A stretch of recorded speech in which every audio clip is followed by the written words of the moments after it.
Yes, I'm hurrying. That's best. She will be back soon. She's never gone long. No, never very long. One would grow old waiting for the day on which she would stay an hour. A whole hour. Yes, that's true. She says we live dangerously. Why, we can't even keep the flies out. Yes, there are a great many flies. Shall I ever have a lover, do you suppose? No, I suppose not. Yet Amelia and I have made it our business to know everything. Yes? Yes, we say this little thing in French and that little thing in Spanish, and we collect knives and pistols, but we only ever shoot our buttons off with the guns and cut our darning cotton with the knives. And we'll never be perverse, though our entire education has been about knees and garters and pinches on hindquarters, elegantly bestowed. We keep a few animals, badly, hoping to see something firsthand. And our bed is as full of French jokes and yellow pages as a bird's nest is full of feathers. God! Little one, why do I wear lace at my elbows? You have pretty arms. Nonsense. Lace swinging back and forth like that, tickling my arms. Why, that's not beauty. I know. Sometimes wonder what you do know. You're such a strange happening anyway. Well, tell me what you think of me and what you think of my sister. You've lived here long enough. Why do you stay? Do you love us? I love something that you have. What? Your religious natures. Good heavens. You misunderstand me. I call that imagination that is born of ignorance religion. And why do you like that? Because it goes farther than knowledge. You know, sometimes I wish Yes? that you had lived all that we pretend we have. Why? I don't know, but somehow someone like you should know everything. Do I seem so young? I know, that's what's so odd. For heaven's sake, will you stop polishing that infernal weapon? She said to me, get out the bloodstains first, then polish it. There you are. She's quite mad, there's no doubt. Bloodstains. Why, she would be afraid to cut her chops with it. As for the rest of her manifestations, nonsense. She carries a pistol, just to go around the corner for a pound of butter. It's wicked. She keeps an enormous blunderbuss in the corner of her room, but when I make up her bed, all I find is some Parisian bathing girl's picture stuck full of pinholes. I know. She sits beside me for hours making pinholes in the corner of everything in sight. Why do you stay? Why should I go? I should think that this house and two such advanced virgins as Amelia and myself would drive you to despair. No, I'm not driven to despair. What do you find here? I love Amelia. Another reason for going away. Is it? Yes, it is. Strange, I don't feel that way about it. You know, sometimes I think Yes? that you are the mad one and that we are just eccentric. My story is quite simple. I'm not so certain. Yet you have heard it. There's more than one hears. I was born on a farm. So you say. I grew very fond of moles.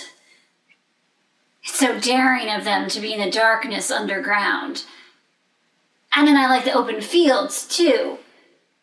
They say there's nothing like nature for a simple spirit. Yes, and I've long had my suspicions of nature. Be that as it may, my brothers were very fond of me. In a way. And my father, in a way. And then I came to New York. And took up the painting of China. Exactly. I was at that for 3 years. And then one day, I met you walking through the park. Do you remember? You had your parasol. You tipped it back your head. You looked at me for a very long time.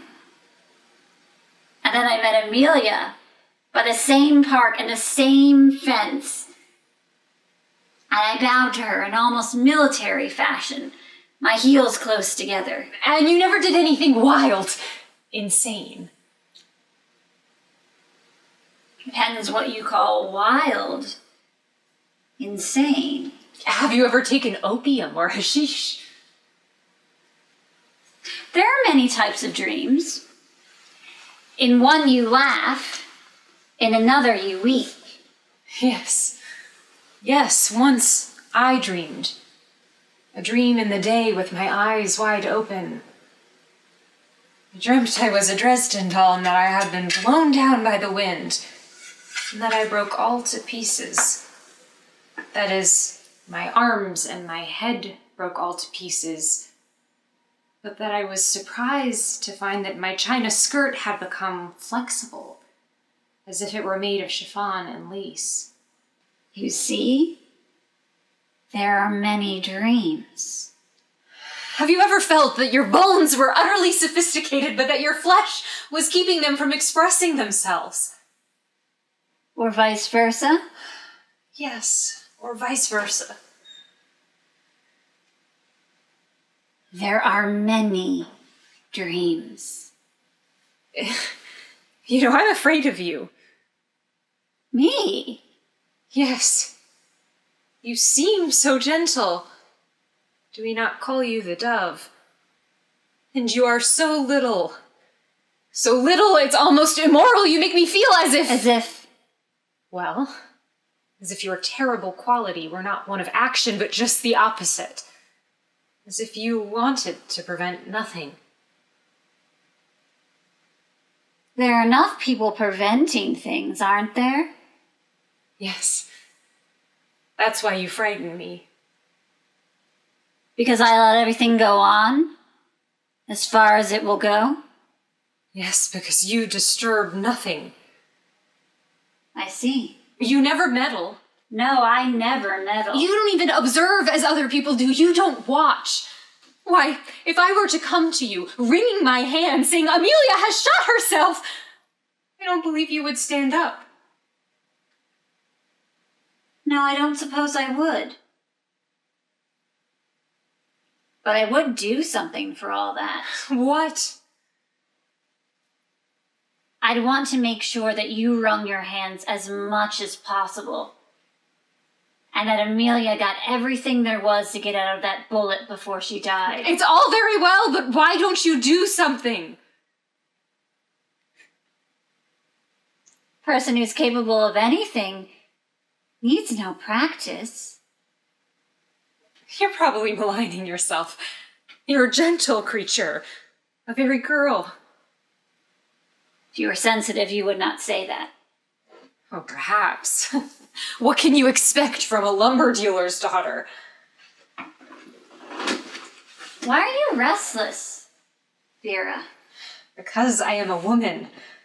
I leave my life entirely to my imagination, and my imagination is terrific. I can't even turn to religion, for the prie-dieu inclines me to one thing only. So there you are. You imagine many things? You know well enough.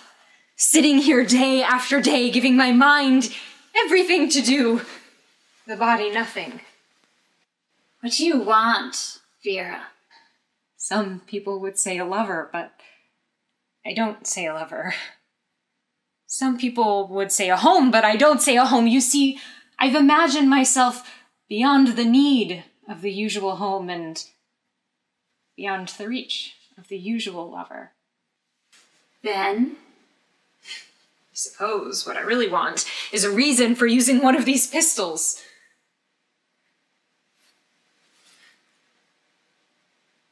Now you may use one of those pistols. For such a little thing.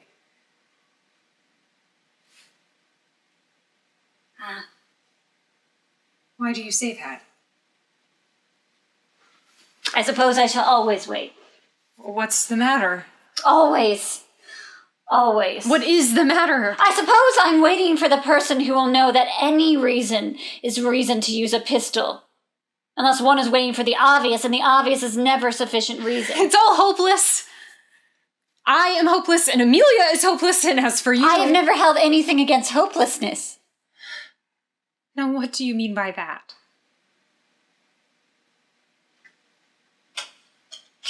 It doesn't matter. I wish you danced. Perhaps I do. It might make me happier. Why don't people get angry at each other? Quite suddenly and without reason? Why should they?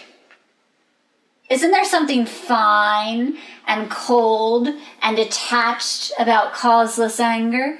I suppose so. It depends. No, it doesn't depend. That's just it. To have reason is to cheapen rage. I wish every man were beyond the reach of his own biography. You are either quite an idiot or a saint. I thought we had discussed that. Yes, a saint. I'm impatient of necessary continuity. I'm too sensitive, perhaps. I want the beautiful thing to be. How can logic have anything to do with it, or probable sequence? You make my hair stand on end. Of course. That's logical. Then how is it that you like Amelia? And how do you stand me? We were like two splendid dams, erected about two small puddles. You're horrid. Only horrid? Yes, I'm really afraid of you. Afraid? For instance, when you're out of this room, all these weapons might be a lot of butter knives or pop guns, but let you come in, Well, it becomes an arsenal. yet you call me the dove. Amelia called you the dove. I'd never have thought of it. It's just like Amelia to call the only dangerous thing she ever knew the dove. Yes. There's something in that. Shall I sing for you?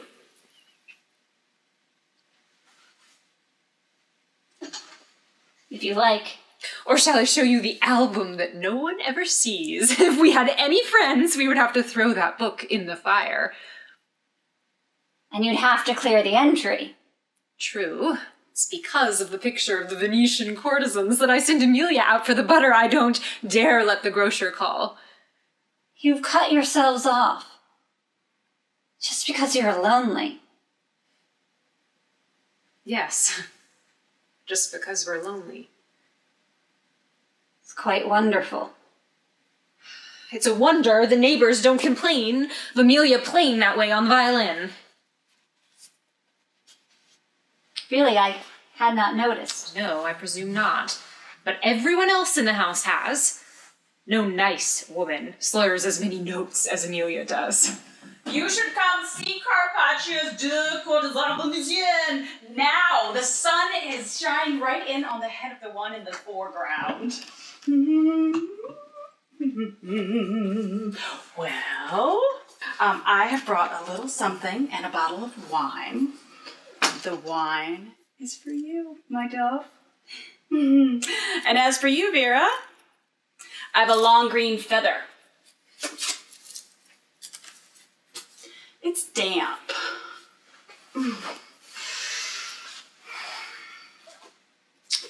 Such a sweet, gentle creature.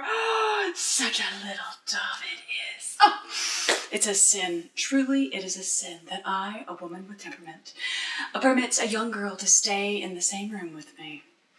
I've loaded all the pistols. Shined all the swords, ground all the poniard points, attack a man now if you dare! He'll think you're playing with him. Vera! Disaster. Disaster. Wherever I go, disaster.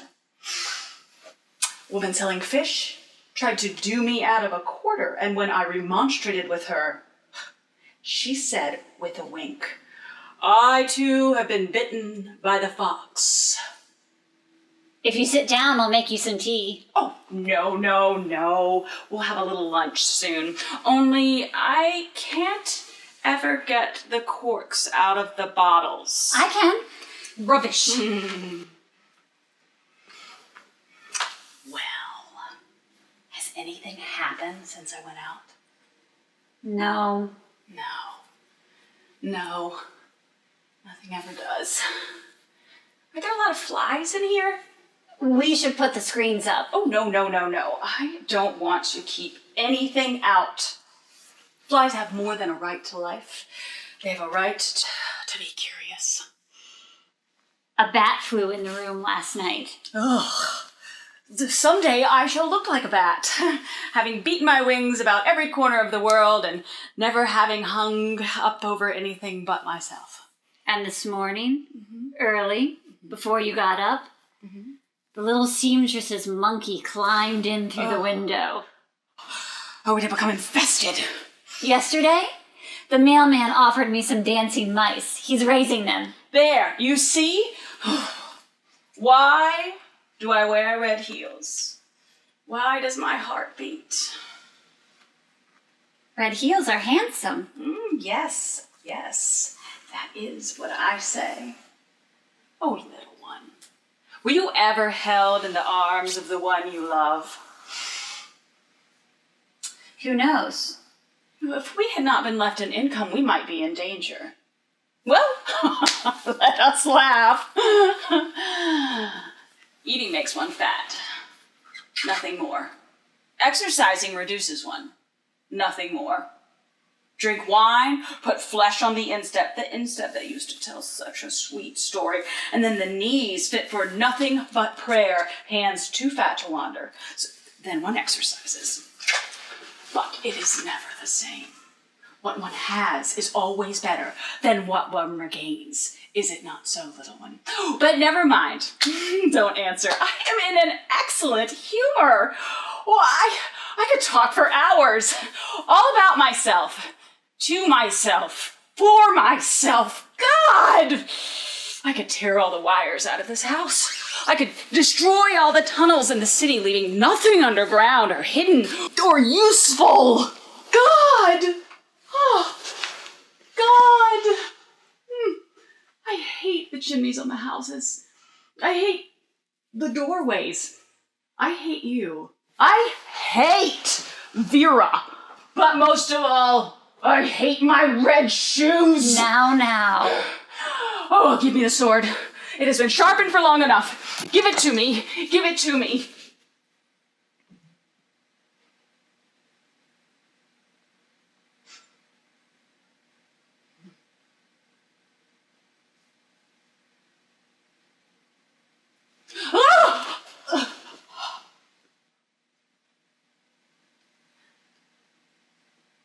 So,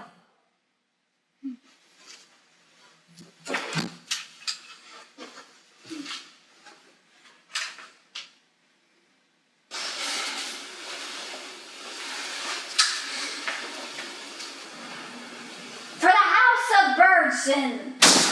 Oh my God. Oh my God. What has she done? This is obscene.